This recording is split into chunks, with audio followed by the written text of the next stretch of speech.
கிறிஸ்தேசுக்குள் மிகவும் அன்பாய் அழைக்கப்பட்ட அன்புக்குரிய சகோதர சகோதரிகளே, உங்கள் அனைவருக்கும் நம்முடைய பிதாவாகிய தேவனுடைய நாமத்தினாலும் நம்முடைய கர்த்தரும் இரட்சகருமாகிய ஆண்டவர் இயேசு கிறிஸ்துவின் நாமத்தினாலும் உங்கள் அனைவருக்கும் கிருபையும் சமாதானமும் உண்டாவதாக என்ற அன்பின் வாழ்த்துக்களை தெரிவித்துக் கொள்கிறோம்.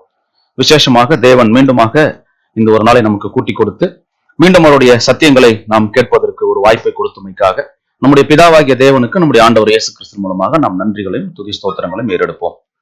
அன்புக்குரிய சகோதர சகோதரிகளே, இன்னைக்கு நாம ஒரு விசேஷமான ஒரு பாடத்தை சற்று நேரம் நம்முடைய ஆவிக்குரியக்கு நாம் பார்க்க இருக்கிறோம். வாசிக்கலாம் ஒரு வசனம். கொலோசியர் 1ஆம் அதிகாரம் 27ஆம் வசனம். கொலோசியர் 1ஆம் அதிகாரம் 27ஆம் வசனம்.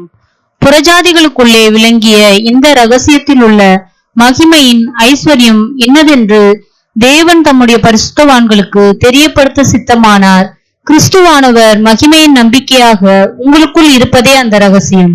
பாத்தீங்கன்னா, புறஜாதிகளுக்குள்ளே விளங்கிய இந்த ரகசியத்தில் உள்ள மகிமையின் ஐஸ்வர்யம் இன்னதென்று தேவன் தம்முடைய பரிசுத்தவான்களுக்கு தெரியப்படுத்திய சித்தமானார்.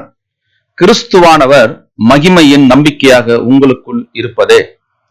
இந்த வசனத்தினுடைய அர்த்தம் அப்படி என்னன்னு பார்க்கும்போது, ஒருவேளை இந்த பாடத்திற்கு தலைப்பு என்ன அப்படின்னு நம்ம ஒருவேளை வைத்தோம்னா, இந்த பாடத்தோடைய தலைப்பு மகிமையின் ரகசியம். அப்படி இல்லாம அதற்குள்ளவே உங்களில் கிறிஸ்து. சோ மகிமையின் ரகசியம் உங்களில் கிறிஸ்து. சோ அதான் சொல்றாரு, Christ in you the hope of glory.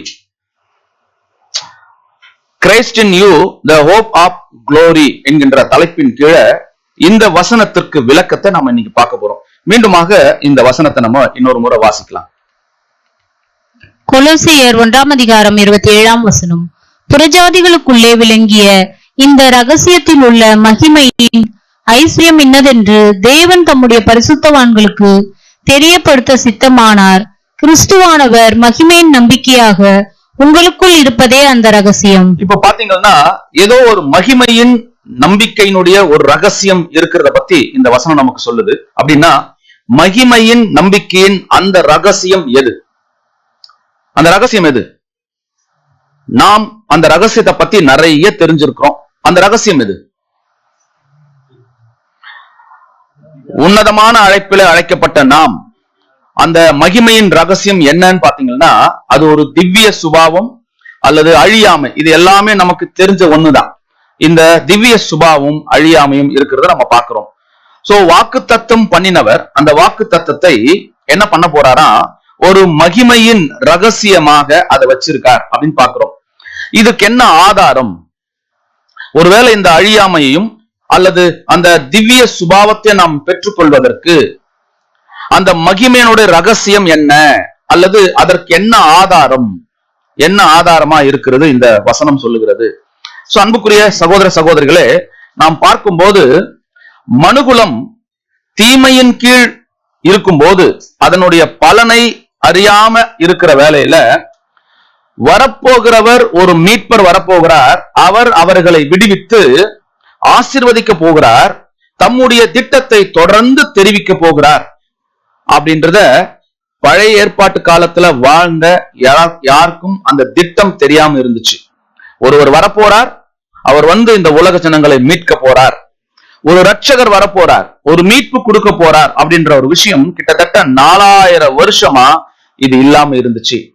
அதுக்கப்புறம் கொஞ்ச நாள் கழிச்சு ஒரு 2000 வருஷத்துக்கு அப்புறமா இயேசு கிறிஸ்து வரப்போகிறார் என்ற ஒரு விஷயம் ரகசியமாகவே இருந்தது. நாம் பார்க்கிறோம், கிறிஸ்து உயிர் தெழுந்த பிறகுதான் என்ன ஆச்சு, அது எல்லாருக்கும் பிரசத்தியமா தெரிய ஆரம்பிச்சது. அந்த ஆதாமுக்குள் வந்தவர்கள் அதுக்கு பிற்பாடு 2000 வருஷத்துக்கு அப்புறமா ஆபிரகாம் மூலமா அந்த உடன்படிக்கை என்ன பண்றாருன்னா திரும்ப ரீகால் பண்றார். அதுதான் நம்ம ஏற்கனவே நிறைய படிச்சோம். அந்த வானத்து நட்சத்திரம், கடற்கரை மணல், இந்த சந்ததிக்குள்ள இந்த பூமியில் உள்ள சகல ஜாதியன ஆசீர்வதிக்கப்படும் அப்படின்ற ஒரு விஷயத்தை பத்தி அங்க பேசுறார். சோ பிறகு ஆபிரகாம் இருந்தார், ஆபிரகாமுக்கு அந்த வாக்குத்தத்தம் கொடுக்கப்பட்டது. பிறகு ஈசாக்கு இருந்தார், ஈசாக்கு அந்த வாக்குத்தத்தம் வந்துச்சு. யாக்கோப் இருந்தார். அதுக்கப்புறம் இவங்க என்ன ஆயிட்டாங்க, 12 கோத்திரங்களாக மாறி இவங்க எங்க போயிட்டாங்கன்னா எகிப்து தேசத்துல அடிமைகளாய் போயிட்டாங்க. அங்க அடிமையாய் நீண்ட காலமா அங்க அடிமையா இருக்கும்போது இந்த வாக்குத்தத்தம், இந்த ஆசீர்வாதங்கள் சுக்கு நூறாயிடுச்சு. யாருக்கும் என்ன ஆகல, இது ஞாபகம் வரல. எதுன்னா மகிமையின் ரகசியம். இது தெரியல யாருக்கும், அப்படியே இருக்கப்பட்டதாக நம்ம பார்க்கிறோம். பிறகு மோசே மூலமாக இந்த ரகசியம் எப்படி வந்துச்சுன்னா, வனாந்தரத்துல அவர்களை வழிநடத்தி வந்து பிறகு என்ன சொன்னாருன்னு பார்க்கும்போது, ஏன்னா ஒரு வசனம் வாசிக்கலாம். உபாகமும் 18ஆம் அதிகாரம் 15ஆம் வசனம். என்னை போல் ஒரு தீர்க்கதரிசியை உங்களுக்கு அவர் அனுப்புவார், அவருக்கு நீங்க செவி கொடுப்பீர்களாக அப்படின்னு சொல்லக்கூடிய விஷயம். அது யாரை குறிக்குதுன்னா நம்ம ஆண்டவர் இயேசு கிறிஸ்துவ. பிறகு அதுக்கப்புறம் வந்த யோசுவா, அதுக்கப்புறம் வந்த பாத்தீங்கன்னா நிறைய முற்பிதாக்கள், சாலமோன் வந்தார், தாவீது ராஜா வந்தார். இவங்க காலத்துல எல்லாம் அந்த உடன்படிக்கைகள் என்ன ஆகலன்னு பாத்தீங்கன்னா சரியான ஒரு ஃபுல்பில் ஆகலன்றதை நம்ம பாக்குறோம். அதுக்கப்புறம் ஆண்டவர் இயேசு கிறிஸ்து வந்த பிறகு அவர் வந்து இந்த ராஜ்யத்தை பத்தி அவர் நிறைய விஷயங்களை பேசுறார். பேசி அந்த மகிமையின் ரகசியம் எது என்பதை குறித்து அவர்களுக்கு விளக்கம் கொடுக்கிறார். ஒரு சிலர் தான் விளக்கம் கொடுத்திருக்கார். பிறகு என்னாச்சுன்னா அவரும் சிலுவையிலே அறையப்பட்டு மரித்து போனார். அங்க நடந்த ஒரு சம்பவம்னா சீஷருக்குள்ளவே ஒரு குழப்பம் வந்தாச்சு. என்ன குழப்பம்? இந்த இஸ்ரவேல் ராஜ்யத்தை யார் அரசால போறது? ஒரு மேசையா வருவார்னு சொன்னாங்க, தீர்க்கதரிசி மூலமாக சொல்லப்பட்டது. அந்த மேசையா யாரு அப்படின்றது என்ன விஷயம் பண்ணல, அவங்களுக்கு தெரியாமலேயே போய்விட்டது. சோ அன்புக்குரிய சகோதர சகோதரிகளே, அந்த ராஜா இவரு தான் நாங்க நினைச்சோம், ஆனா இவரு என்ன ஆயிட்டார், இப்போ இறந்து போயிட்டார் அப்படின்னு சொல்லும் போது எல்லாத்தையும் வேணா வசனம் வாசிக்கலாம். லூக்கா 24:21. லூக்கா 24:21.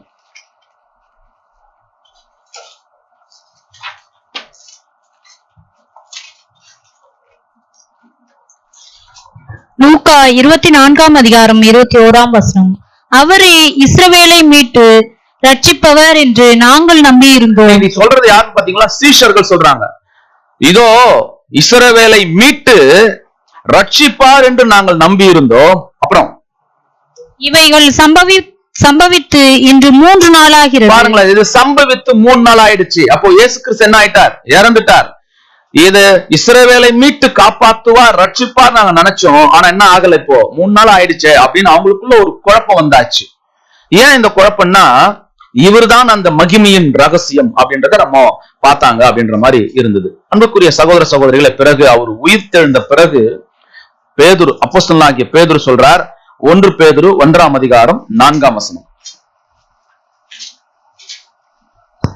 1 பேதுரு 1ஆம் அதிகாரம் 4ஆம் வசனம். 1 பேதுரு 1ஆம் அதிகாரம் 4ஆம் வசனம். அவர் இயேசு கிறிஸ்து மரித்தோரிலிருந்து எழுந்ததினாலே அழியாததும் மாசற்றதும் வாடாததுமாகிய சுதந்திரத்துக்கு ஏதுவாக ஜீவனுள்ள நம்பிக்கை உண்டாகும்படி. பாருங்களேன், ஜீவனுள்ள நம்பிக்கை உண்டாகும்படி. எப்போன்னா அவர் உயிர்த்தெழுந்த அப்புறமா. சோ உயிர்த்தெழுந்த பிறகுதான் இவங்களுக்கு என்ன கிடைச்சதுன்னா ஒரு நம்பிக்கை, ஒரு ஜீவனுள்ள நம்பிக்கை கிடைச்சது. எதுன்னு பாத்தீங்கன்னா மகிமையின் ரகசியம் எது அப்படின்றது தெரிஞ்சது. சோ அன்புக்குரிய சகோதர சகோதரர்களே, பழைய ஏற்பாட்டு காலங்கள்ல இது நடந்துதா அப்படின்னு பாத்தீங்கன்னா ஒண்ணு கூட நடக்கல. பழைய ஏற்பாட்டு காலங்கள்ல அவருடைய மகிமை வெளிப்பட்டுச்சா? தெரியல. அது ரகசியமாகவே வைக்கப்பட்டிருந்தது. ரொம்ப ரகசியமா இருந்தது, யாருக்கும் தெரியல. முற்பிதாக்கள் கூட தெரியாம இருந்தது. இந்த ரகசியம் எப்ப வந்தது? இந்த மகிமையின் நம்பிக்கையினுடைய இந்த ரகசியம் எப்ப வந்தது? ஆண்டவர் இயேசு கிறிஸ்து மேசையாவாக பிறந்ததை பத்தி தான் நம்ம பார்க்கிறோம். அப்படின்னா நம்ம திருப்பி இந்த வசனத்துக்குள்ள வரலாம். கொலோசியர் 1:27 புறஜாதிக்குள்ளே விளங்கிய இந்த ரகசியத்துள்ள மகிமையின் ஐஸ்வர்யம் இன்னதென்று தேவன் தம்முடைய பரிசுத்தவான்களுக்கு தெரியப்படுத்த சித்தமானார். கிறிஸ்துவானவர் மகிமையின் நம்பிக்கையாக உங்களுக்குள் இருப்பதே அந்த ரகசியம். அப்படின்னா இந்த மகிமையின் ரகசியம் எது? அதற்கான ஆதாரம் எது அப்படின்னு பார்த்தா, அதற்கான ஆதாரம் எதுதான்? கிறிஸ்து. கிறிஸ்து அப்படின்னு சொல்லிட்டா ஸ்கிப் ஆயிட முடியுமா? இல்ல. உங்களுக்குள் இருப்பதே அது எது? அந்த ரகசியம். அப்ப நமக்குள்ள எதுதான் இருக்கு? கிறிஸ்து. அப்ப உங்களுக்குள் இருக்கிற அந்த கிறிஸ்து தான் அந்த ரகசியம். அன்புக்குரிய சகோதர சகோதரிகளே, அப்ப மகிமையின் ரகசியம் எதுன்னா நமக்குள்ள இருக்கிற கிறிஸ்து தான் அந்த ரகசியம் என்பதை நம்ம பார்க்கிறோம். ஒருவேளை பெயர் சபையில போய் நீங்க உங்களுக்கு நம்பிக்கை இருக்கா, கிறிஸ்துவின் நம்பிக்கை இருக்கான்னு கேட்டா என்ன பதில் சொல்லுவாங்க? உங்களுக்கு கிறிஸ்து இருக்காரா அப்படின்னு கேட்டா என்ன பதில் சொல்லுவாங்க? ஆமா இருக்காரு, நாங்க அவரை நேசிக்கிறோம், அவரை நாங்க விசுவாசிக்கிறோம், அவரை நாங்க நம்புறோம் அப்படின்னு சொல்லுவாங்க. கரெக்ட் தானே? எல்லாம் சொல்லுவாங்க. ஆனா அந்த நம்பிக்கை, அந்த விசுவாசம் இந்த நம்பிக்கையின் ரகசியம் அவங்களுக்கு இருக்கா? இல்ல. உடன்படிக்கை எடுத்தவர்களுக்கு மட்டும்தான் அது இருக்கிறதாக நாங்க பாக்குறோம். கண்டிப்பா அவங்க நேசிக்கிறதா இருந்தா கூட அது அவங்களுக்கு அந்த ரகசியம் என்ன ஆகல, இன்னும் வெளிப்படுத்தப்படவில்லை. சோ அன்புக்குரிய சகோதர சகோதரிகளே, இந்த வசனம் நமக்கு எப்படி சொல்லுது அப்படின்னு பாத்தீங்கன்னா, மகிமையின் ரகசியம் நமக்கு இருக்கு. அது எங்க இருக்குன்னா, நமக்குள்ள இருக்கிற கிறிஸ்துவானவரே அந்த ரகசியம்.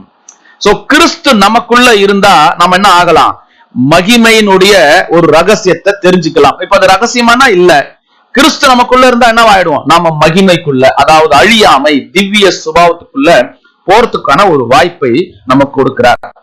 அப்படின்னா உடன்படிக்கை எடுத்தவர்கள் அத்தனை பேரும் போயிட முடியுமா?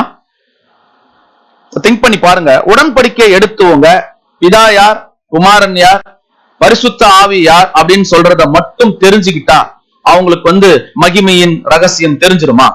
அல்லது அது மட்டுமே போதுமா? உடன்படிக்கை எடுத்தவங்க மட்டுமே போதும் அப்படின்னு இருக்கா அப்படின்னு பாத்தீங்கன்னா, அது மட்டுமே இல்ல அப்படின்றத நம்ம பாக்குறோம். அன்புக்குரிய சகோதர சகோதரிகளே, அது மட்டும் இல்ல. ஏன் அது மட்டும் இல்ல? நாம நம்மளுடைய வாழ்க்கையில ஆண்டவர் இயேசு கிறிஸ்து எந்த விதத்துல இருக்கிறார் அப்படி என்பதை நம்ம பார்க்கும்போது ஒரு வசனம் வாசிக்கலாம். கொலோசியர் 1 யோவான் 2ஆம் அதிகாரம் 27ஆம் வசனம். 1 யோவான் 2ஆம் அதிகாரம் 27ஆம் வசனம். நீங்கள் அவராலே பெற்ற அபிஷேகம் உங்களில் நிலைத்திருக்கிறது, ஒருவரும் உங்களுக்கு போதிக்க வேண்டுவதில்லை. அந்த அபிஷேகம் சகலத்தையும் குறித்து உங்களுக்கு போதிக்கிறது. அது சத்தியமாய் இருக்கிறது, பொய்யல்ல. அது உங்களுக்கு போதித்தபடியே அவரில் நிலைத்திருப்பீர்களாக. பாருங்களா, இப்போ நாம உடன்படிக்கை எடுத்த அத்தனை பேருக்கும் நமக்கு அபிஷேகம் இருக்கா? அப்படின்னா என்ன அபிஷேகம்னா? பரிசுத்த ஆவி இல்லீங்களா? பரிசுத்த ஆவி கிறிஸ்துவுக்கு இருந்துச்சு.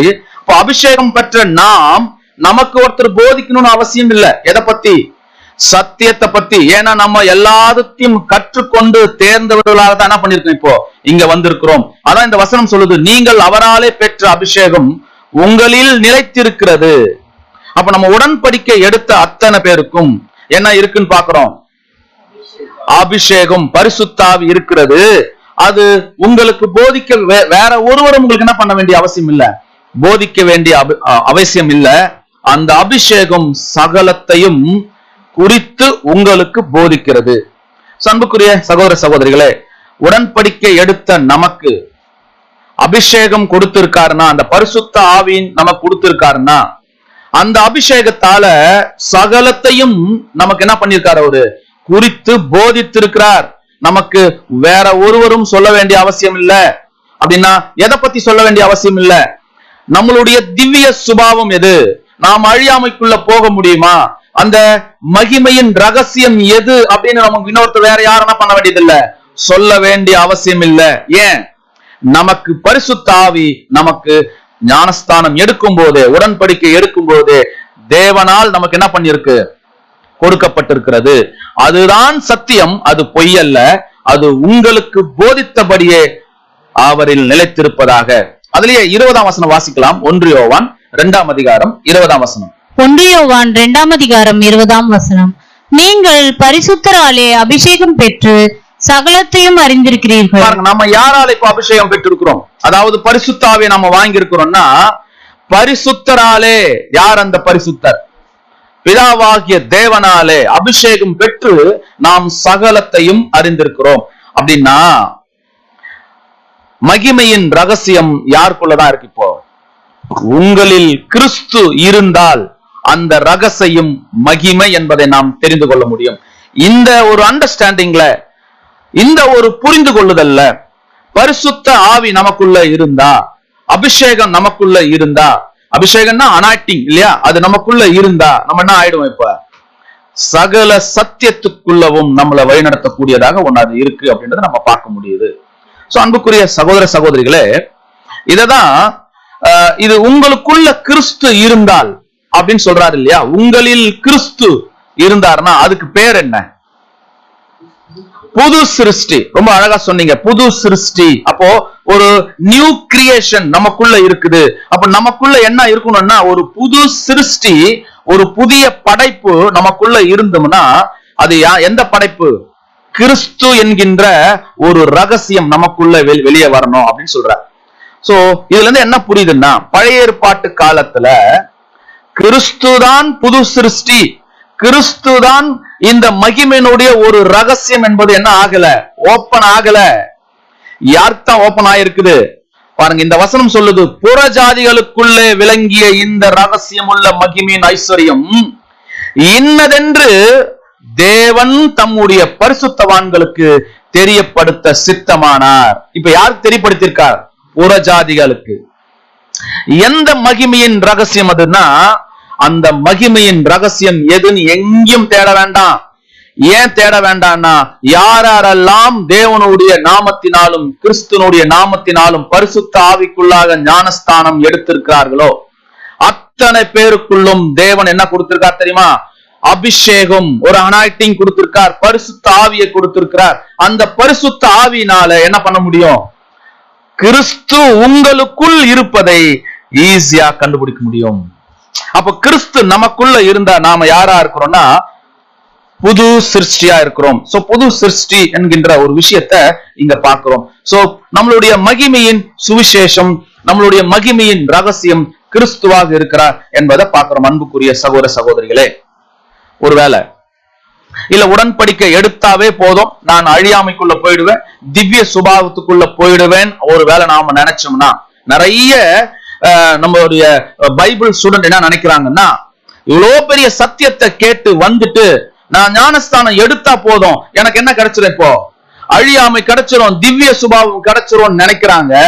இல்ல, ஒருவேளை அதுலதான் அது முக்கியமா அங்கேயே இருக்கு, இது ஞானஸ்தானம் எடுத்தாலே போதும் அப்படின்ற மாதிரி ஒரு சூழ்நிலை இருக்குமே, ஆனால் இந்த மாதிரி ஊழியங்கள் செய்ய வேண்டிய அவசியம் இல்லை.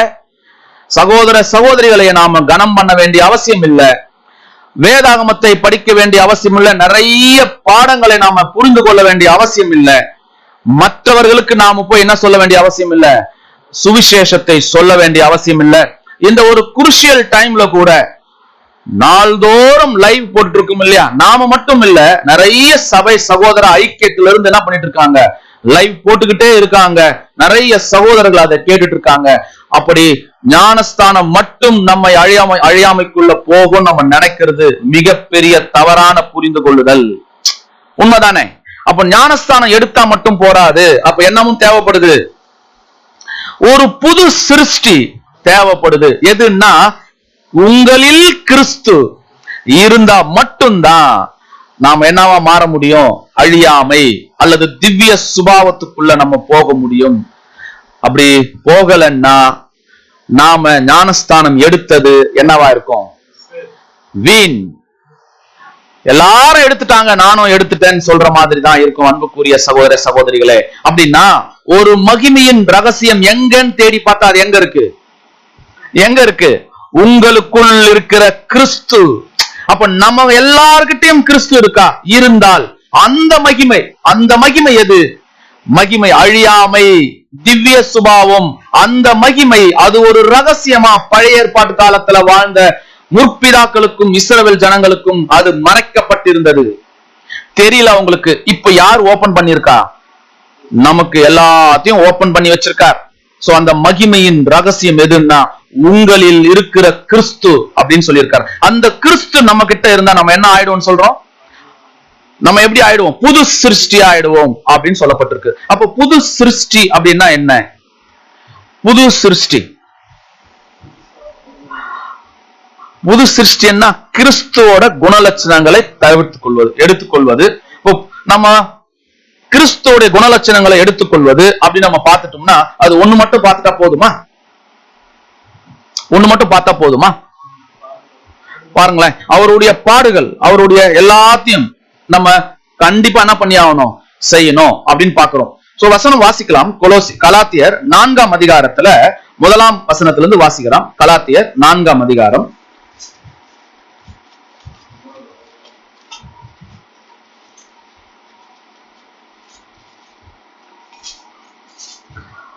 கலாத்தியர் 4ஆம் அதிகாரத்துல நான் 9ஆம் வசனத்திலிருந்து வாசிக்கிறேன். பாத்தீங்கன்னா 8ல இருந்து வாசிக்கிறேன், மன்னிக்கணும், 8ஆம் வசனத்திலிருந்து வாசிக்கிறேன். நீங்கள் தேவனை அறியாமல் இருந்த போது சுபாவத்தின்படி தேவர்கள் அல்லாதவர்களுக்கு அடிமையாய் இருந்தீர்கள். அதாவது சுபாவத்தின்படி நீங்கள் தேவனை அறியாத காலத்துல நீங்க அடிமையா இருந்தீங்க. இப்பொழுதோ நீங்கள் தேவனை அறிந்திருக்க அல்லது தேவனால் அறியப்பட்டிருக்க பலனற்றதும் வெறுமையானதுமான அவ்வழிபாடுகளுக்கு நீங்கள் மறுபடியும் திரும்பி மறுபடியும் அவைகளுக்கு அடிமைப்படும்படி விரும்புகிறது எப்படி? அன்புக்குரிய சகோதர சகோதரிகளை, இங்க அப்போஸ்தலனாகிய பவுல் கலாத்தியருக்கு மிக அழகா அவர் எழுதுறார். நீங்க முன்னாடி தேவன் யாருன்னு நீங்க தெரிஞ்சுக்கல, ஆனா இப்ப தெரிஞ்சுக்கிட்டீங்க. உங்க சுபாவத்தின்படி தேவர்களுக்கு நீங்க எப்படி இருந்தீங்கன்னா அடிமைகளா இருந்தோம். நம்ம எல்லாம் கூட ஞானஸ்தானம் எடுக்கிறதுக்கு முன்னாடி, கான்செக்ரேட்டட் பண்றதுக்கு முன்னாடி நம்ம எப்படி இருந்தோம்? நம்ம சுபாவத்தின்படி தேவனற்றவர்களாய் அந்த வழிபாடுகளுக்கு நம்ம அடிமைகளா இருந்தோம். ஆனா ஒரு காலகட்டம் இப்பொழுதோ நீங்கள், அப்படி சொல்றாரு பாருங்க, தேவனை அறிந்திருக்க. இப்ப நம்ம எல்லாரும் தேவனை அறிஞ்சிருக்கோமா? அன்புக்குரிய சகோதர சகோதரிகளே, நாம் உண்மையான தேவனை இப்ப நம்ம அறிஞ்சிருக்கிறோம்.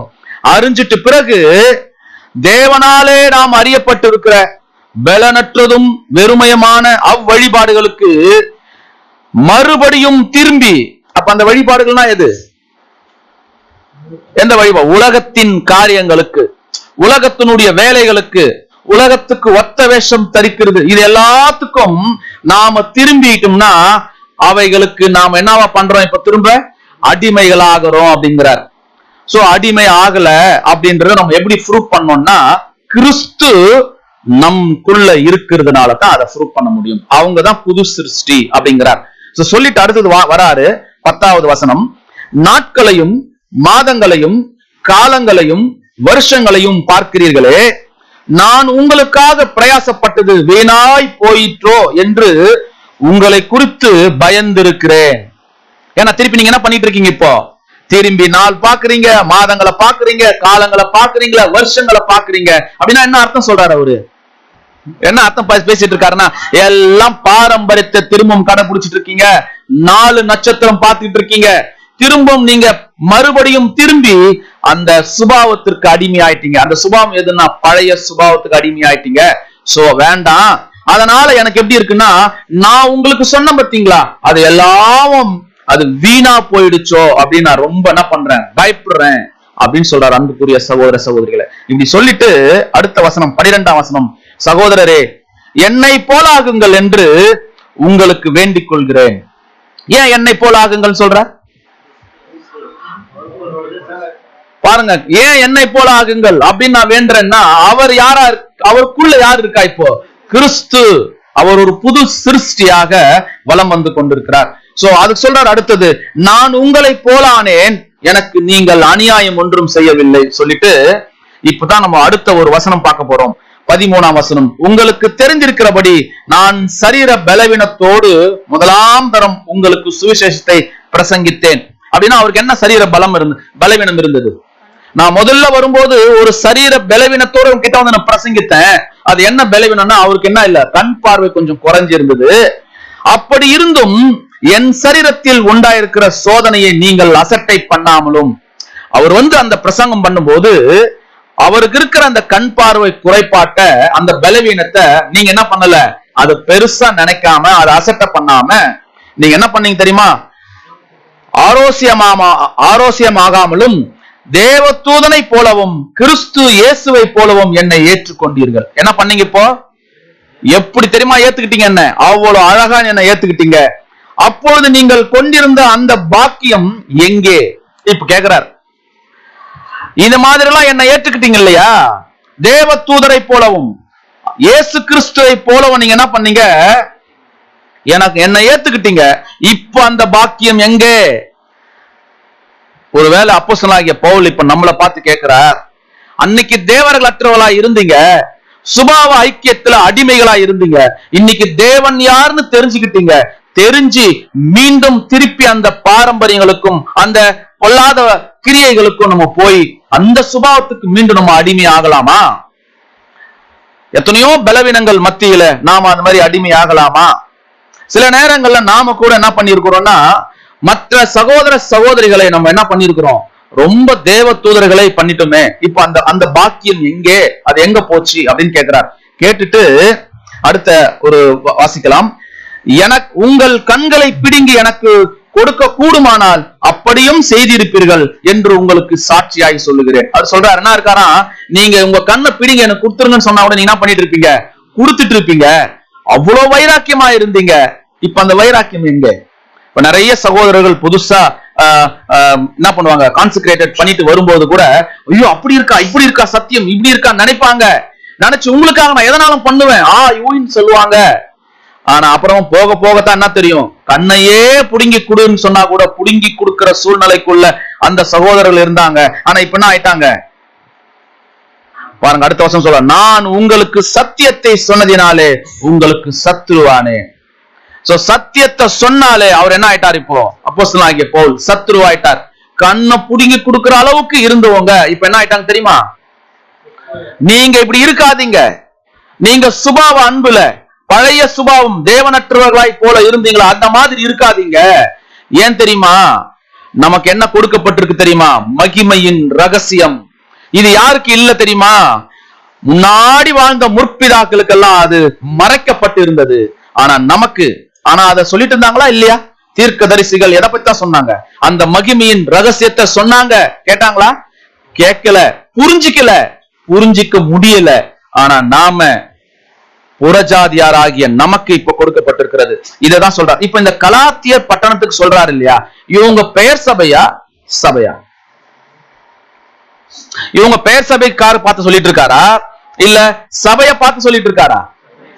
சபையை பார்த்து சொல்லிட்டு இருக்கிறார். அப்படின்னா இன்னைக்கும் இதே காலகட்டத்துல அப்போஸ்தலனாகிய பவுல் எழுதப்பட்ட அந்த கலாத்தியர் பட்டணத்துக்கு எழுதும் போது இதே சூழ்நிலையில இன்னைக்கு யாரு இருக்கா? இப்போ இன்னைக்கு சபை இப்படிதான் இருக்கு. தேவனற்றவர்களா இருந்து சுபாவத்துல நாம அடிமையா இருந்துட்டோம்.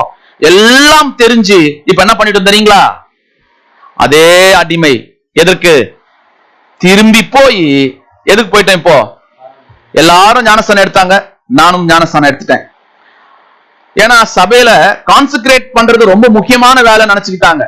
ஆனா வரும்போது நான் அதை செய்வேன், இதை செய்வேன், தேவனுக்காக என்னையே நான் என்ன பண்ணுவேன், பலி செலுத்துவேன், நேரத்தை கொடுப்பேன், நான் பைபிள் படிப்பேன், எல்லாத்தையும் கொடுப்பேன். என்னுடைய சரீரம் முழுவதும் யாருக்கு தான்? தேவனுக்கு தான். சொல்லிட்டு தான் வந்திருக்கிறோம்.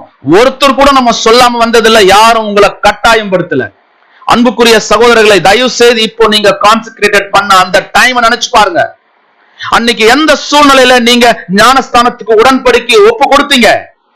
என்னுடைய சித்தம் அல்ல, இது எல்லாம் தேவனுடைய சித்தம். ஒண்ணு கூட என்னுடைய சித்தம் கிடையாது அப்படி நம்ம எத்தனை பேர் நம்ம சொல்லி இருப்போம்? உங்க மனசாட்சியை தொட்டு சொல்லுங்க. நாம தேவன் யாருன்னு தெரியாதப்ப அடிமைகளா இருந்தோம். இப்போ உண்மையான தேவன் யாருன்னு தெரிஞ்சும் மீண்டும் அந்த சுபாவத்திற்கு நாம அடிமையா போவதற்கு நாம பங்காளிகளா? அன்புக்குரிய சகோதர சகோதரர், திங்க் பண்ணி பாருங்க.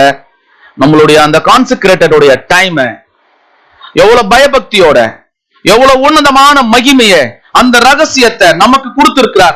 அழியாமை என்கின்ற ஒரு ரகசியம், திவ்ய சுபாவம் என்கின்ற அந்த ரகசியம். ஆபிரகாம் தன்னுடைய குமாரனை என்ன பண்ணிருக்கார்? பலி செலுத்த போனார். அவருக்கு தெரியல ரகசியம். யாருக்கு தெரிஞ்சிருக்கு? நமக்கு தெரிஞ்சிருக்கு. புறஜாதிகளுக்குள்ளே விளங்கிய இந்த ரகசியம், அந்த ரகசியம் யாருக்கிட்ட இருக்குன்னா உங்களில் கிறிஸ்து. கிறிஸ்து மாறி நான் வாழுவேன், அவர் சொல்படி நடப்பேன், அவர் நடந்த பாதையை நான் கடைபிடிப்பேன் சொல்லிதானே வந்தோம். எங்க தவறி இருக்கிறோம்? அன்புக்குரிய சகோதர சகோதரிகளே, இததான் அவர் கேட்கிறார். நீங்கள் அபிஷேகம் பண்ணப்பட்டீங்களா? ஞானஸ்தானம் எடுக்கும் போது அந்த அபிஷேகத்துல உங்களுக்கு சத்தியம் போதிக்கப்பட்டிருக்கா? இதுக்கு முன்னாடி அபிஷேகம் படுறதுக்கு முன்னாடி சத்தியம் தெரிஞ்சு எல்லாத்தையும் தெரிஞ்சுதான் நம்ம என்ன பண்ணிருக்கிறோம்? பிதாவாகிய தேவனுடைய பரிசுத்த ஆவியை நாம வாங்கியிருக்கிறோம். நீங்க சொல்லுங்க, யாரெல்லாம் கான்சென்ட்ரேட் பண்ணிருக்கீங்களோ அத்தனை பேருக்கும் தேவன் உங்களுக்கு பரிசுத்த ஆவியை கொடுக்கலையா? கொடுக்கலையா? கொடுத்திருக்கார். எப்படி கொடுத்திருக்காருன்னு நீங்க விசுவாசிக்கிறீங்க? எப்படி கொடுத்திருக்கிறார்னு விசுவாசிக்கிறீங்க? அது ஒரே ஒரு பாயிண்ட் தான். எப்படி கொடுத்திருக்கிறார்? நீங்க பொத்தாம் பொதுவா கொடுத்திருக்கிறார் அப்படின்னு சொல்றது இல்ல. எப்படி கொடுத்திருக்கிறார்? அதுக்கு என்ன ஆதாரம்? என்ன ஆதாரம்? நம்ம தலை யாரு? ஆண்டவராகிய இயேசு கிறிஸ்து. நாம சபை, அவருடைய சரீரம் தானே. தலைக்கே பிதாவாகிய தேவன் பரிசுத்த ஆவியை அளவில்லாமல் கொடுத்திருக்கிறார். அப்படின்னா அவருடைய சபைக்கு என்ன பண்ணிருக்கணும்? அந்த பரிசுத்த ஆவியை அனாட்டிங்க கொடுத்திருக்கிறார். நிச்சயமா இல்லையா? இப்போ அதை நம்ம யூஸ் பண்ணிருக்கிறோமா? அவருடைய சித்தத்துக்கு ஒப்பு கொடுத்திருக்கிறோமா? அவருடைய பாதைக்கு ஒப்பு கொடுத்திருக்கிறோமா? நம்மளுடைய சொந்த பலவீனங்கள்ல எத்தனை முறை நம்ம வழுவி போயிருப்போம் அன்புக்குரிய சகோதர சகோதரிகளே. நம்மளுடைய சூழ்நிலைகளை நம்ம எத்தனை முறை வழுவி போயிருப்போம். கொஞ்சம் திங்க் பண்ணி பாருங்க. அவருடைய தயவு செய்து இனிமே வரும் காலத்திலேயாவது இந்த எல்லா ஒட்டுமொத்த உடலையும் இந்த சரீரத்தையும், அதுதான் சொல்றார் ரோமர் 12ஆம் அதிகாரம் 1ஆம் வசனம். என்ன சொல்றார்? உங்களுடைய சரீரங்களை பரிசுத்தமும் தேவனுக்கு பிரியமான ஜீவ பலியா நீங்க கொடுங்க. இதெல்லாம் நம்ம லெசன் கேட்டோமா இல்லையா? அப்போ இந்த அனாயிட்டிங் நமக்கு வரலையா? சகல சத்தியத்துக்குள்ளும் நம்ம அது போதிக்கலையா? அந்த அபிஷேகம், அந்த அனாயிட்டிங் நம்மளை போதிக்கலையா? அந்த பரிசுத்த ஆவி நம்மளை வழி நடத்தலையா? வழி நடத்தி இருக்கு.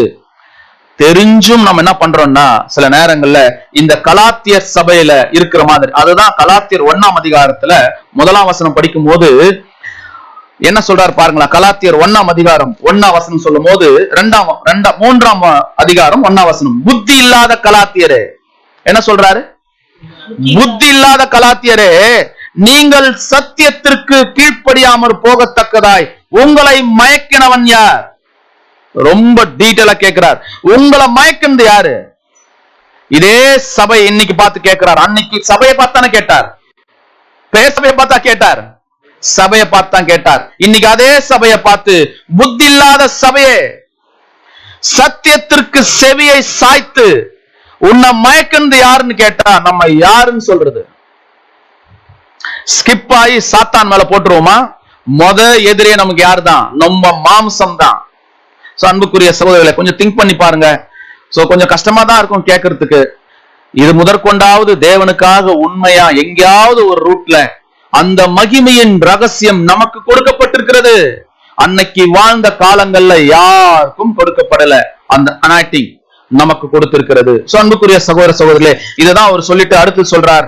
17ஆம் வசனத்தை வாசிக்கிறேன். அவர்கள் உங்களை நாடி வைராக்கியம் பாராட்டுகிறார்கள், ஆகிலும் நல் மனதோட அப்படி செய்யாமல் நீங்கள் அவர்களை நாடி வைராக்கியம் பாராட்டும் பொருட்டு உங்களை புறம்பாக்க விரும்புகிறார்கள். அவர்கள் அப்படின்னா அந்த இடத்துல பொய்யான சத்தியத்தை சொல்லக்கூடியவங்க. நம்ம யாருக்கிட்ட தான் போயின்னு இருக்கோம்? வைராக்கியம் எங்க பாராட்ட சொல்ல வந்திருக்கோம்? இங்க நம்ம சபையில சகோதர சகோதரிகள் கிட்ட, தேவன் கிட்ட, ஆண்டவர் இயேசு கிறிஸ்து கிட்ட வைராக்கியம் காட்ட சொன்னா நம்ம யாருக்கிட்ட வைராக்கியம் காட்டிட்டு இருக்கிறோம்? அவர்கள் கிட்ட. யார்கள்? புத்தி மயக்கம் பண்றாங்களே இந்த உலகத்துக்கிட்ட, உலகத்தில் வாழ்கின்ற சாத்தான் கிட்ட, சாத்தானால் கொடுக்கப்படுகின்ற அதிகாரம் கிட்ட நாம என்ன பண்ணிட்டு இருக்கோம் பாத்தீங்கன்னா வைராக்கியத்தை காட்டுறோம். அங்க போயிட்டு சாதாரண விஷயத்துக்கெல்லாம் தேவன் மேல பற்று வைக்க வேண்டிய இடத்துல உலக காரியங்களுக்கு வைராக்கியம் காட்டுறோம். கிறிஸ்துவுக்கும் தேவனுக்கும் வைராக்கியம் காட்டுறதை விட்டுறோம். அன்புக்குரிய சகோதர சகோதரிகளே, திரும்ப நான் ரிமைண்ட் பண்றேன். நம்மளுடைய கான்சென்ட்ரேட் பண்ண இடத்தை நீங்க நினைச்சு பாருங்க. எந்த பொருத்தனையோடு நீங்க கான்சென்ட்ரேட் பண்ணிருக்கீங்க? தேவன் பண்ணல, நாம தான் தேவன் கிட்ட பண்ணிருக்கிறோம். இன்னொரு முறை கூப்பிட்டு, பண்ணிட்டியாப்பா வாப்பான்னு எகிப்துல இருந்த அடிமை மக்கள் இஸ்ரவேல் ஜனங்களை கூப்பிட்டு வந்தாரு. அது மாதிரி கூப்பிட்டு வருவார் நினைக்கிறோமா? வாய்ப்பு இல்ல. அன்னைக்கு அவர்கள் பண்ணாங்க, அன்னைக்கு அவர்கள் பண்ணல, தேவன் பண்ணார். இன்னைக்கு யார் பண்ணிருக்கா தேவன் கிட்ட? நாம பண்ணிருக்கோம். அதை புரிஞ்சுக்குமோ? அன்புக்குரிய சகோதர சகோதரிகளே, இததான் அவர் பேசிக்கிட்டே வரும்போது அடுத்த வசனத்துல நம்ம வாசிக்கும் போது 18ஆம் வசனத்துல, நல்ல விஷயத்தில் வைராக்கியம் பாராட்டுவது நல்லதுதான், அதை நான் உங்களிடத்தில் இருக்கும் போது மாத்திரமல்ல எப்போதும் பாராட்டுறேன். நல்ல விஷயத்துக்கு வைராக்கியம் பாராட்டு நல்லதுதானே? நல்ல விஷயம் தான், அதே நான் பாராட்டுறேன் சொல்லிட்டு இப்பதான் 19ஆம் வசனம் வாசிக்கலாம். கலாத்தியர் 4:19. கலாத்தியர் 4:19ஆம் வசனம். என் சிறு பிள்ளைகளே, கிறிஸ்து உங்களிடத்தில் உருவாகும் அளவும் உங்களுக்காக மறுபடியும் கர்ப்ப வேதனைப்படுகிறார். என்ன சொல்றாருன்னா, சிறு பிள்ளைகளே, கிறிஸ்து உங்களிடத்தில் உருவாகும் அளவும் உங்களுக்காக மறுபடியும் கர்ப்ப வேதனைப்படுகிறேன் அப்படின்றார். அப்படின்னா இப்ப அந்த ரகசியம் யாருதான்? நீங்க எல்லா தேவனை அறிந்து எல்லாத்தும் வந்துட்டீங்க. ஆனா இப்ப என்ன எங்க போயிடுச்சு? இப்போ உங்களுக்குள்ள கிறிஸ்து இல்ல. கொஞ்சம் கொஞ்சமா கிறிஸ்து இல்ல. ஏன் தெரியுமா? நான் பயப்படுறேங்கிறார். அப்போஸ்தலனாகிய பவுல் சொல்றார். என்ன வசனம் பாத்தீங்கன்னா 12ஆம் வசனத்துல மன்னிக்கணும் 11ஆம் வசனம், நான் உங்களுக்காக பிரயாசப்பட்டது வீணாய் போயிற்றோ என்று உங்களை குறித்து நான் பயந்திருக்கிறேன். ஏன் தெரியுமா? நீங்க எங்க போயிட்டீங்க? இப்போ திரும்பிட்டீங்க. எங்க? உலகத்துக்கு. நாள் பார்க்கிறதும் நட்சத்திரம் பார்க்கிறதும் உலக காரியங்களுக்கு போயிட்டீங்க. அது மட்டும் இல்ல, பாரம்பரியங்களை கடைபிடிச்சிட்டீங்க. அந்த வழிபாடுகளுக்கு நீங்க என்ன பண்ணிட்டீங்க? மறுபடியும் போயிட்டீங்க. இப்ப நம்ம எந்த வழிபாடுகளுக்கு போனோம்? சண்டேன்னா எங்க வந்துடுறோம்? சபைக்கு வந்துடுறோம். அப்புறம் வேற எந்த வழிபாடுக்கு? இப்ப டெய்லி நடக்கிற ப்ரோக்ராமுக்கு நம்ம தவறாம வந்துடுறோம். வரது லேட் ஆனா கூட வந்துடுறோம்ல. அப்ப நம்ம எந்த வழிபாடுக்கு போயிட்டோம்? கொஞ்சம் திங்க் பண்ணி பாருங்க. இந்த இடத்துல வழிபாடுகளுக்கு நீங்க என்ன போயிட்டீங்க? நீங்கள் மறுபடியும் போயிட்டீங்கன்னு சொல்றாரு. நம்ம எந்த வழிபாட்டுக்கு போயிட்டோம்? பிதாவையும் குமாரனையும் தவிர வேற எந்த விஷயத்துல நம்ம அக்கறை எடுத்தாலும் அது எதுதான்? அது விக்கிரக வழிபாடுதான். அது எதுவா இருக்கட்டும், நீங்க எது மேல முக்கியத்துவம் காட்டுறீங்களோ, உங்களுடைய சரீரமானாலும் சரி, உங்களுடைய தேவைகளானாலும் சரி, உங்களுடைய எந்த விஷயமா இருந்தாலும் அது தேவனை பற்றும் விஷயமா இல்லைன்னா அதுக்கு பேர் என்னதான்? விக்கிரக ஆராதனை. அதுக்கு பேர் என்ன தெரியுங்களா? வழிபாடுன்னு அர்த்தம். இத நீங்க எவ்வளவு தூரம் நீங்க அதை கஷ்டப்பட்டு நீங்க நினைச்சாலும் அந்த வழிபாட்டை நம்ம மீறி வரணும் தான் இங்க சொல்றார். அதனாலதான் கிறிஸ்து உங்களில் உருவாகும் அளவு நான் என்ன பண்றேன்? மறுபடியும் கர்ப்ப வேதனைப்படுறேன். ஏன்னா ஆல்ரெடி என்ன பண்ணிருக்கார்? கிறிஸ்துவ பத்தி நிறைய சொல்லியிருக்கார். அன்புக்குரிய சகோதர சகோதரிகளே, அப்படின்னா நாம புது சிருஷ்டியண்டா. நம்ம என்னவா ஆயிருக்கணும்? இப்போ புதுசா ஒரு கரு உருவாயிருக்கணும் இல்லையா? அந்த கரு உருவாயிருக்கா? நாம கிறிஸ்துக்குள்ள ஜெனிப்பிக்கப்பட்டிருக்கிறோமா? பாத்தீங்களா? நம்ம வாசிக்கலாம். ஒரு வேண்டாம், அந்த வசனம் இப்ப வேண்டாம். 1 கொரிந்தியர் 5ஆம் அதிகாரம் 17ஆம் வசனம். ஒருவன் கிறிஸ்துக்குள்ள இருந்தால் புது சிருஷ்டியா இருக்கிறான், பழையவைகள் ஒழிந்து போயின, எல்லாம் புதிதாயினு பாக்குறோம். ஆனாலும் இப்ப அந்த சப்ஜெக்ட்ல நம்ம போக போறது இல்ல. சோ அன்புக்குரிய சகோதர சகோதரிகளே, நாம் அபிஷேகம் பண்ணப்பட்டிருக்கிறோம், நாம் பரிசுத்த ஆவியை வாங்கி இருக்கிறது உண்மைன்னா அந்த மகிமையின் ரகசியம் எது? அதுதான் எது? கிறிஸ்து. அந்த கிறிஸ்து எங்க இருக்கிறார்? உங்களில் இருக்கிறாரா அப்படின்றத நம்ம பார்க்கணும். இது பெயர் கிறிஸ்து உங்களுக்கு சொல்லல, இது யாருக்கு தான் சொல்லியிருக்கார்? உண்மையான சபைக்கு தான் சொல்லியிருக்கிறார். சோ அது வளரணும் அப்படின்றார். உங்களிடத்தில் உருவாகும் அளவும் அப்படின்னா என்ன பண்ணுமா? வளரணும், உருவாகணும் அப்படின்றார். கலாத்தியர் சபைக்கு சொல்றார். அப்படின்னா யாருக்கு சொல்றது அர்த்தம்? இப்போ நமக்கு சொல்லிட்டு இருக்கார். வளரணும், அது வளரணும், அதோடைய சில விஷயங்கள் மாறணும் அப்படிங்கிறார். உங்களை குறித்து நான் ரொம்ப சந்தேகப்படுறேங்கிறார். ஏன் ஆக்சுவலா ஏன் சந்தேகப்படுறேன்றார்? ஏன் சந்தேகப்படுறான்னு சொல்றார்? அந்த சபை குறித்து ஏன் சந்தேகப்படுறேன்றார்? ஏன்னா போய் பாக்குறாரு, அவங்களுடைய வாழ்க்கை முறை என்ன மாறி இருக்கு? வேற மாதிரி, பழைய மாறி இருக்கிறதுனால அங்க யாரு இல்ல? இப்போ கிறிஸ்து இல்ல. இப்ப நீங்களே கண்டுபிடிக்கலாம். நீங்க பழைய முறையில வாழறீங்களா? எந்த முறையில வாழறீங்க? உங்களுடைய கான்செக்ரேட்டட் உடைய விஷயத்துல நாம அதே மாதிரி வாழ்ந்துகிட்டு இருக்கிறோமான்னு செக் பண்ணி பாருங்க. செக் பண்ணி பார்த்துட்டோம்னா நாம கிறிஸ்துக்குள்ளா இருக்கோம்னு அர்த்தம். இல்ல, வாழலன்னு நமக்கு தெரிஞ்சுச்சனா நாம எங்க தான் போயின்னு இருக்கிறோம்? அந்த வழிபாடுகளுக்கு நாம திரும்ப போயிட்டு இருக்கிறோம்னு அர்த்தம். அன்புக்குரிய சகோதர சகோதரிகளே, அப்படின்னா இந்த சபை தங்களை அர்ப்பணித்தவர்கள் தான். இப்ப நாம கூட அர்ப்பணித்தவர்கள் தானே. கலாத்தியர் சபை யாருக்காக அர்ப்பணித்தார்கள்? அவங்களும் உடன்படிக்கை எடுத்து தேவனுக்காக தன்னை அர்ப்பணித்தவர்கள் தான். இருந்தாலும் அவர்களிடம் யார் இல்லை? இப்போ கிறிஸ்து இல்ல. நாம கூட அர்ப்பணித்தவங்க தான். எப்போ? உடன்படிக்கை எடுக்கும் போது எல்லாத்தையும் அர்ப்பணிச்சு வந்தவங்க தான். ஆனா இப்ப இருக்கா?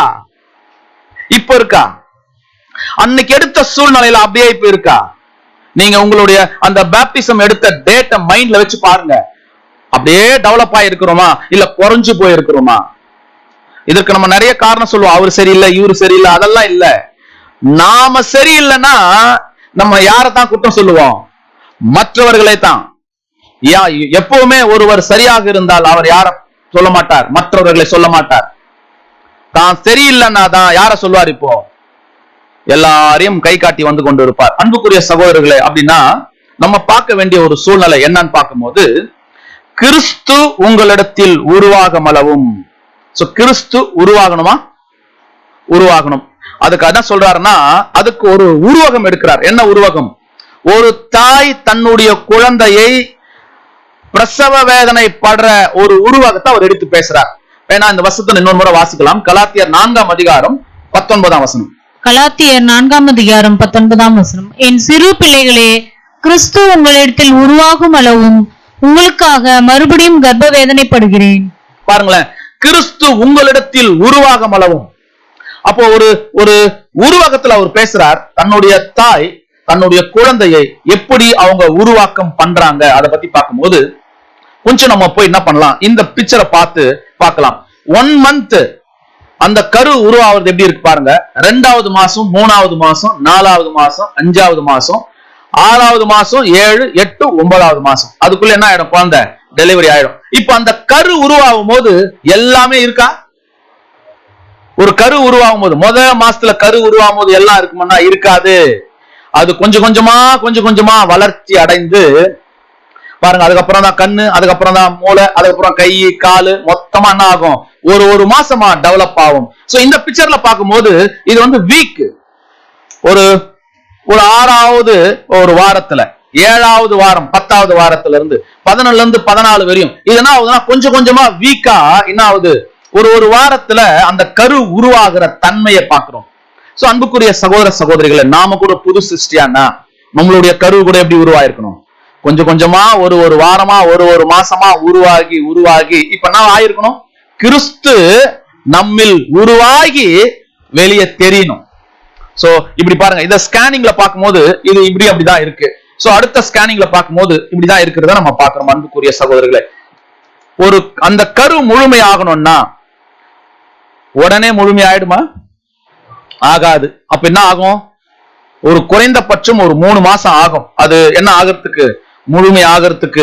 எம்ப்ரானிக் அப்படின்னு சொல்றாங்க. அது முழுமை ஆகிறதுக்கான ஒரு ஸ்டேஜ பத்தி எம்ப்ரானிக் ஸ்டேஜா. அது கொஞ்சம் கொஞ்சமா ஒரு 3 மாதத்துல கொஞ்சம் என்ன ஆகும், குழந்தை வடிவில அப்படியே கொஞ்சமா வரும். ஆனா குழந்தையா அது தெரியாது. தெரியுமா? தெரியாது. பாத்தீங்கன்னா இந்த பிக்சரை பாருங்க, தெரியுதா பாருங்க, குழந்தையா 3 மாசத்துல தெரிஞ்சிருக்கா பாருங்க? தெரியல. அந்த 14வது டேஸ் அப்படின்ற பாத்தீங்களா, இங்க பாருங்க, அது குழந்தை மாதிரியே தெரியல. உருவம் ஃபுல்லா வந்துச்சா? ஃபுல்லா வரல. சோ அன்புக்குரிய சகோதர சகோதரிகளே, இப்படிதான் நம்ம பாக்குறோம். இது ஃபுல்லா வராது அப்படின்றத நம்ம பாக்குறோம். அப்படின்னா அது வெளியே தெரியுமா? குழந்தை மாதிரி தெரியாது. அப்போ ஒரு கரு ஃபார்ம் ஆகுறது யாருக்கு தெரியும்?